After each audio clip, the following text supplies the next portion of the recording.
What's up everyone, welcome to my channel. I am the Black Enigma, and today's video I'm going to be going over the story of James Sunderland from Silent Hill 2.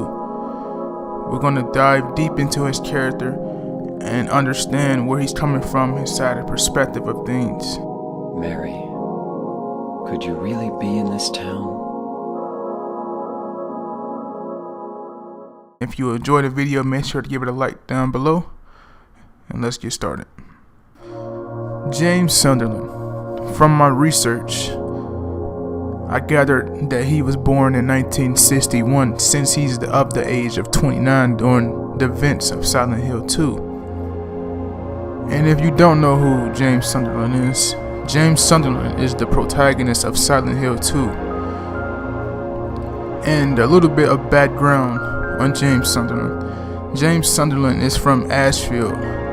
And if you're familiar with all Silent Hill titles, you will know that Silent Hill 4, The Room, takes place in Ashfield, where James is from.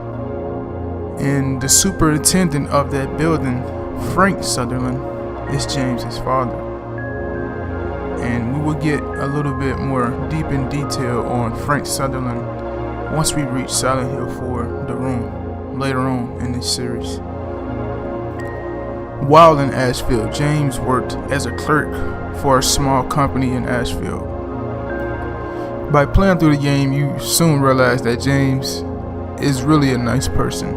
It's not really a bad bone in his body, other than the things he's done. But we're going to elaborate and explain why he did those things.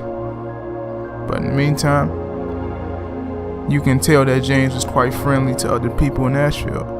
And he began to start developing a relationship with friends. There was this one mutual friend that was also friends with a certain someone that would become very important in James' life.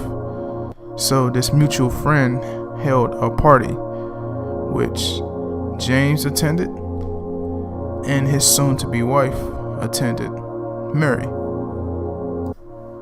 James and Mary met each other at this party.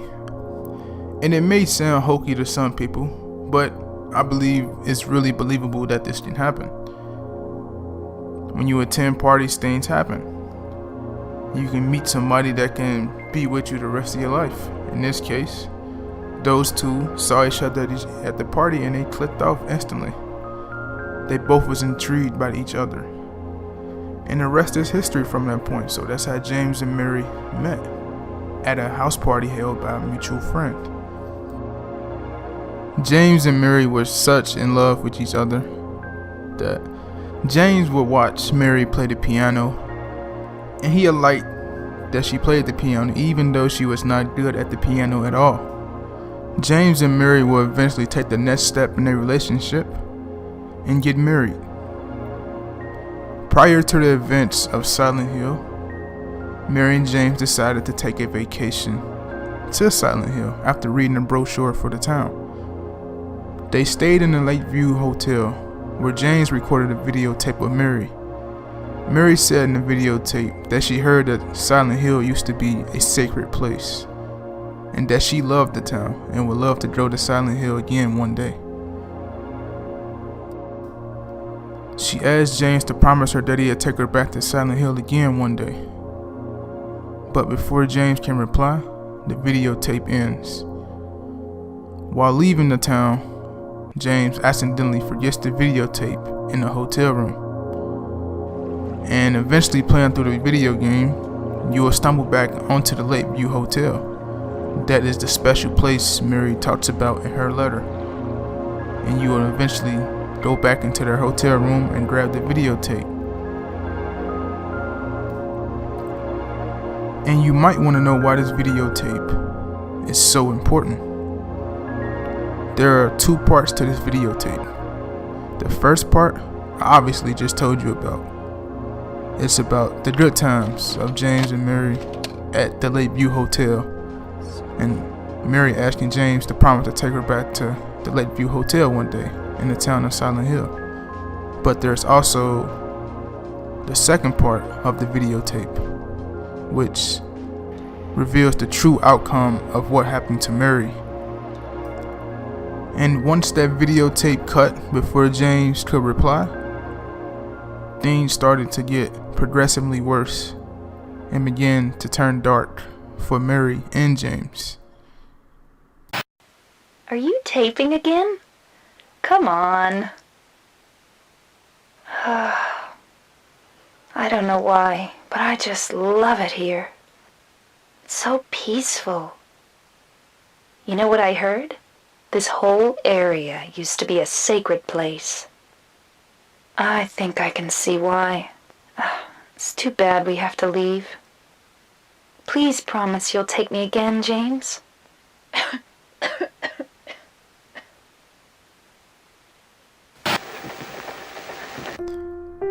3 years prior to the game, Mary was struck with a terminal disease, and she started to deteriorate to the point of having violent mood swings. She also started to lash out on James in a heap of anger. Her doctor predicted she would have less than 3 years to live and told James that there was no effective treatment for her condition. James questioned Mary's doctors about her illness and couldn't believe they would just let her die. So he searched through medical books for information about Mary's illness, but never found anything useful. Later in her illness, James visited Mary less frequently because she was emotionally volatile. Her mood swings left him bewildered. Mary and James' wish of having children was also put to an end due to her disease. So James lost everything. The one he loved, she only had a certain amount of time to live, lost the ability to reproduce children, and he was losing his best friend. So that's where I can understand he said Mary died 3 years ago, because when the illness struck Mary, everything that he knew about Mary was dead at that point. She became volatile. She lashed out on him, and he had to take care of her. And he was devastated because he saw the one he loved being put through such harsh torture. James began to drink to escape his pain and loneliness, but it never changed anything. James felt sexual frustration, but felt prevented from pursuing it by his marriage to Mary. This frustration is later expressed by the character Maria, who James meets later in the game of Silent Hill, as well as several other creatures also in the game of Silent Hill, who represent a certain meaning based on James' sexual frustration. Mary became a burden on James, and he slowly began to resent her for it. Yet, simultaneously, seeing the one he loved in such pain tormented him. The emotional trauma and emptiness left James in a constant state of mourning. Eventually, he snapped, walked to Mary's bed, kissed her on the forehead, before suffocating her with the pillow, ending Mary's life.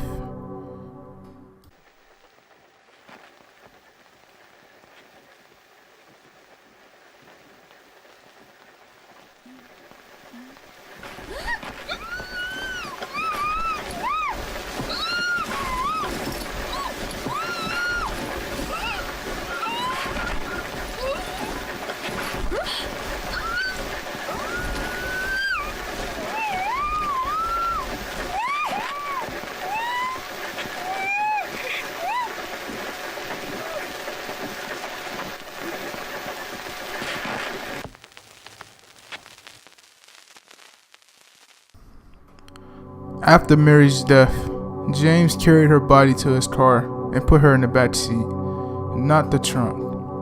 It is unknown how much time passed between Mary's death and James' arrival in Silent Hill. The novelization says he killed Mary just a few days ago. If James lived in Ashfield, the drive between Ashfield and Silent Hill would be about a half a day. Which lead us to the events of Silent Hill 2, where James is planning on killing himself in the town of Silent Hill in order to be back with his wife in death. In my restless dreams, I see that town, Silent Hill.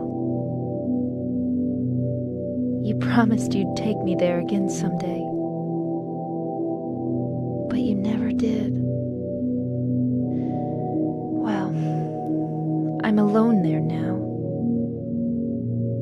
in our special place, waiting for you.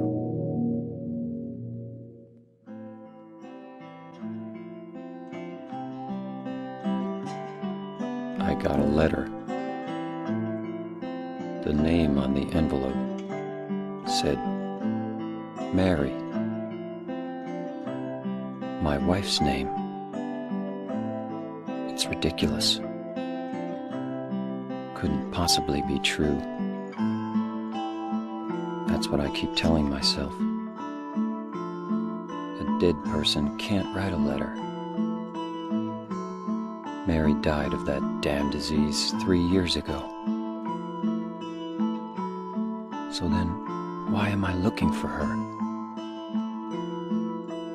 Our special place. What could she mean? This whole town was our special place. Does she mean the park on the lake? We spent the whole day there. Just the two of us, staring at the water. Could Mary really be there? Is she really alive? Waiting for me?